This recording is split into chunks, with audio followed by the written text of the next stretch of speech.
सभी भक्तों को राधे राधे। श्री पवन मंद सुगंध शीतल हेम मंदिर शोभितम, श्री निकट गंगा बहत निर्मल श्री बद्रीनाथ विशंबरम, कैलाश में एक देव निरंजन शैल शिखर महेश्वरम, राजा युधिष्ठिर करते श्री बद्रीनाथ विशंबरम, श्री बद्री जी के पंचरत्न पठेत पाप विनाशनम, श्री कोटि तीर्थ भवेत पुण्य श्री प्राप्त ते फलदायकम। जी हाँ, ऐसा पवित्र स्थान पर आज मैं आपको लेके आया हूँ जो अपने आप पे इनका नाम लेने से ही जीवन आपका धन्य हो जाता है। जी हाँ, ब्रज 84 कोस परिक्रमा मार्ग पर स्थित यह श्री आदि बद्री नारायण जी का मंदिर है और ये स्थान की जो महिमा है वो उसका व्याख्यान मैं नहीं कर सकता हूँ। जी हाँ, इतना पवित्र स्थान है ये, और यहाँ पे चारों धाम के जो भी मंदिर है वो यहाँ पे विराजमान है, और इसके अंदर में जो मुख्य मंदिर है उसके अंदर जो श्री विग्रह जो विराजमान है उसके मैं आपको दर्शन कराऊंगा। बहुत ही अद्भुत दर्शन है। जी हाँ, तो अब हम लोग इसी मार्ग यही है, यह मेन गेट आप देख रहे हैं मेरे पीछे, ये यहाँ की सीढ़ियाँ चढ़ते हुए हम लोग अंदर मंदिर में पहुंचेंगे, और जो यहाँ के जो सेवायत पुजारी जी है उनसे भी हम लोग बात करेंगे। सारी चीजें मैं आपको इस वीडियो के माध्यम से बताऊंगा, तो आप लोग इस वीडियो के अंत तक बने रहें। और जिन्होंने इसके पहले की वीडियो ना देखी हो वो आई बटन पर क्लिक करके बाकी जो चारों धाम की जो वीडियो है उनको भी आप लोग देखें। और अब हम चलते हैं मंदिर के मेन अंदर।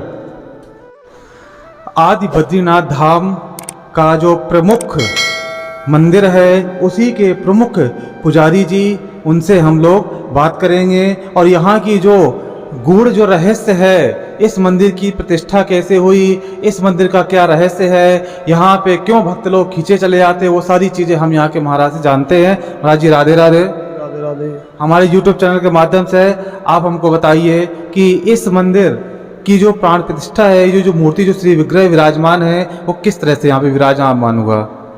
ये नंद बाबा और यशोदा मैया की कोई पुत्र ना हो तो उन्होंने संकल्प करो कि हमारा पुत्र हो जाए तो हम चारों धाम जाएंगे।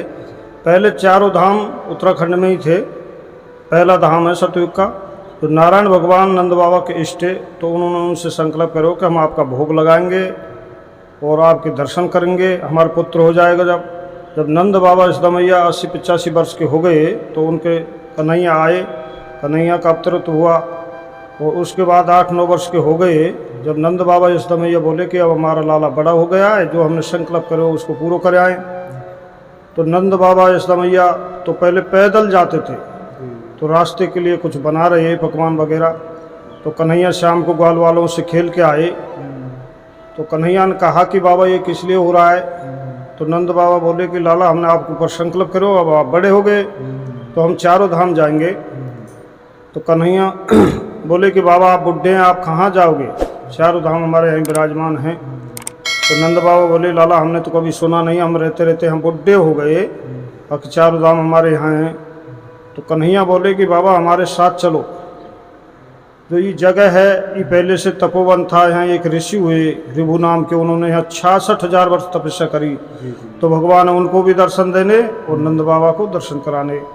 तो कन्हैया ने कहा कि बाबा मेरे साथ चलो, तो सबको लेके आए नंद बाबा यशोदा मैया ब्रजवासी ग्वाल वाल, तो पहले पैदल आते थे, तो यहाँ पास में चलते चलते उनको रात्रि हो गई, तो एक जगह है उसका नाम खो है, गांव है अब तो वो खो है, तो वहाँ उनको रात्रि हो गई, तो यात्रा ने वहाँ विश्राम किया।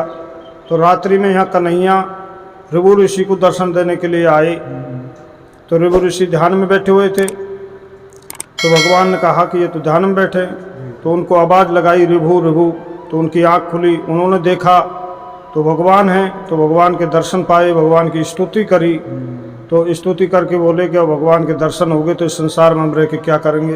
तो उन्होंने अपना शरीर को ही त्याग दिया, तो उस शरीर का पिघल करके जल बन गया पानी, वही जल देव सरोवर गंगोत्री जमुत्री होते इस कुंड में आया। इस कुंड का नाम है तप्त कुंड, जो नीचे कुंड है ये तप्त कुंड है। इधर ऋभु ऋषि को दर्शन दे दिए, उधर रात्रि बीत गई, भोर हुआ 4 बजे, तो सब जगह सब ने देखा तो वहाँ कन्हैया नहीं है। कन्हैया तो यहाँ आ गए ऋभु ऋषि को दर्शन देने के लिए, तो सब इधर उधर कन्हैया को जग के ढूंढने लगे कि कन्हैया मिलना रे, कन्हैया खो गए। तब से उस गांव का नाम खो पड़ा है, आज भी खो है। नंद बाबा यशोदा मैया ब्रजवासी सब ढूंढते ढूंढते परेशान हो गए, तो कन्हैया तो भगवान थे अंतर्यामी, तो वो जान गए कि परेशान है मैया, तो वहाँ पहुँच गए। तो मैया ने कहा कि लाला आप तो यहाँ है ना, रात्रि से हम आपको ढूंढ रहे हैं। तो कन्हैया बोले मैया मैं कहीं ना गो, यहाँ ही हूँ। जब मैया बोली लाला तू हमको यहाँ ले आए हो, तो यहाँ चारों धाम कहाँ हैं? तो कन्हैया ने कहा कि और चलना होगा। जब आप इस जगह पे लेके आए सबको, ब्रजवासी नंद बाबा यशोदा मैया, तो सब ला के यहाँ बैठाए। तो सब ने कहा कि लाला यहाँ तो पहाड़ है, यहाँ चारों धाम कहाँ हैं? तो कन्हैया ने अपनी योग माया द्वारा सबसे कहा कि आंख बंद करके नारायण भगवान को ध्यान करें। तो भगवान ने सब यहाँ प्रकट कर दिए चारों धाम। यहाँ बद्रीनाथ, गंगोत्री, यमुनोत्री, केदारनाथ, जो सभी धाम यहाँ आ गए। तो रामेश्वर भगवान नंदी पे बैठ के आए। आज भी यहाँ नंदी के ऊपर शिवलिंग है, और आदि गणेश है जिनकी दाएं तरफ सूंड है, और नर नारायण और उद्धव जी बोलते हैं ना बद्री नारायण। बद्री तो लक्ष्मी जी का नाम है। जब नारायण भगवान ध्यान में बैठे तो लक्ष्मी जी आई, तो लक्ष्मी जी ने देखा भगवान ध्यान में बैठे, तो कोई सेवा कर ना सकी। तो एक बेर का पेड़ होता है, तो बेर का पेड़ का रूप धारण करके भगवान की छाया की। जब ध्यान उनका पूरा हो गया भगवान का, तो भगवान ने देखा तो लक्ष्मी जी है।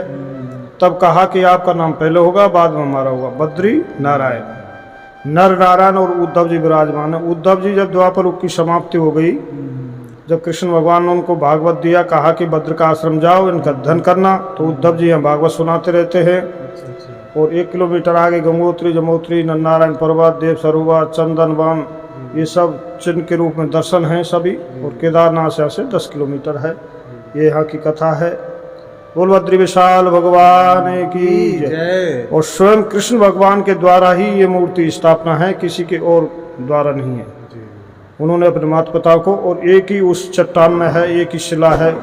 ये मंदिर जैसा आप केदारनाथ गए हो तो उसी हिसाब से है। ये तो बाद में बनाए इधर, नहीं तो ये उसी सा रिपेयरिंग है।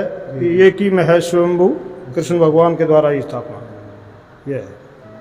ये कितने अद्भुत यहाँ का जो शिव विग्रह है, यहाँ की जो प्रतिमा जो विराजमान है, बहुत अद्भुत है अपने आप पे।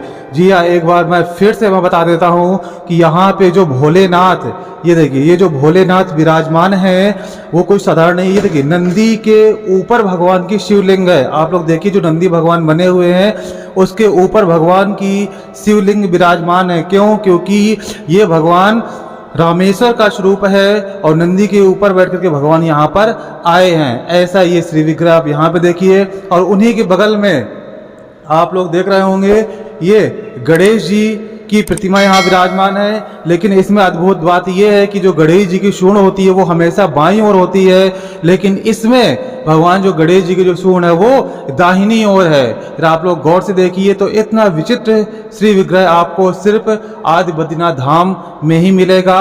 यह स्थान डींग भरतपुर राजस्थान में आता है, ब्रज 84 कोस परिक्रमा में। और ये देखिए उनके बगल में बद्रीनारायण भगवान जी हैं। जी हाँ, जैसे हमारे पुजारी जी ने बताया कि बद्री वो लक्ष्मी जी का स्वरूप है, क्योंकि वो बेर के पेड़ के रूप में बन के आई थी। भगवान ने कहा था कि मेरे नाम से पहले आपका नाम लिया जाएगा, इसलिए बद्री और नारायण उनका नाम पे ये बद्री नारायण नाम है। और उन्हीं के बगल में ये नर भगवान जी विराजमान है।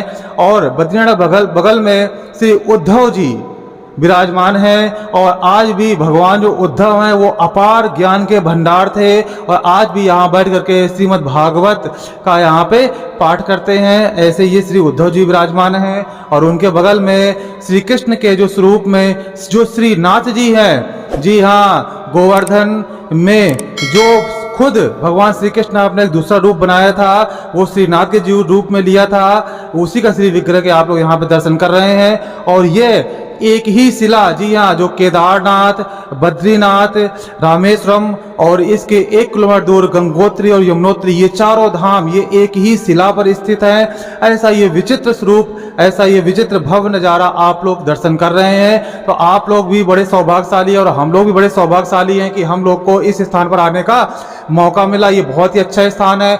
आप लोग भी यहाँ पे एक बार आइए। ब्रज 84 को जब आप परिक्रमा करेंगे तो वहां पर एक डींग स्थान पर, जो भरतपुर राजस्थान पर है, वहीं पे ये पावन स्थान स्थित है। आप लोग आइए, अपने नैनों से एक बार जीवन में ऐसे श्री विग्रह का दर्शन जरूर कीजिए और भगवान का आशीर्वाद प्राप्त कीजिए। वो श्री बद्रीनाथ भगवान की जय, रामेश्वर भगवान की जय। Subscribe to my channel and also press this bell icon.